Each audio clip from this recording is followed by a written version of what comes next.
We're Abitibi Royalties. We're a Quebec-focused royalty company. Myself, his name is Ian Ball. I'm president of the company. I joined in August of last year.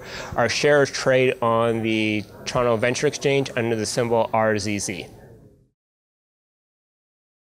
Abitibi has two principal royalties. The first is a 2% royalty on a portion of the Canadian Malartic mine in Quebec, as well as we have a new 3% royalty on the property that joins Canadian Malartic called the Malartic CHL. We obtained these royalties, the most recent one, through a settlement with Agnico Eagle and Yamana, where we had a lawsuit that was outstanding for the past 6 months, but that's been settled. So we have the royalties as well as $37 to $38 million in their respective shares. Yes, for myself, I joined Abitibi in August of last year, and when I joined the company, the idea was I would take all of my salary and then buy the equivalent amount of shares in the market each week. So I effectively am taking no salary because I'm getting it all in shares. So I have been buying continuously, and a lot of it is based on the prospects of the company. We just settled a lawsuit with Yamana and Agnico Eagle on the end of February, which we believe is going to be the catalyst for the company to grow over the next several years.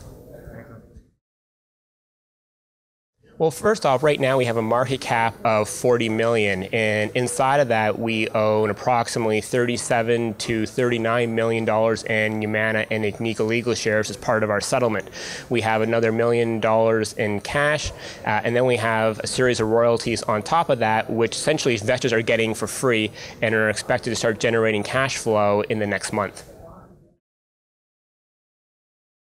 What we're looking at now is our first set of cash flow coming just after the end of Q1, both from our dividends in Yamana and Agnico Eagle, as well as on our royalty on the Canadian Malartic mine.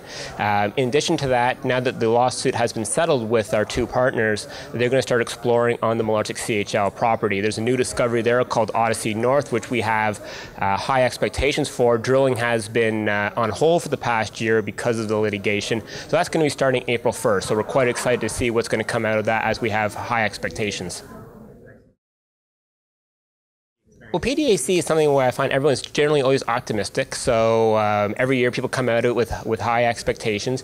I think you are seeing certain themes that are coming out. One is the keeping costs in line, but you don't hear anybody talking about share price. No one's talking about what drives a higher share price, because you look at historically, it hasn't been cost containment, although that's important. It's been new discoveries. You look at Barrick, you look at Goldcorp, and this is a theme I think we need to get back to, is the discovery side to generate wealth. So I think that's lacking from this year's PDAC.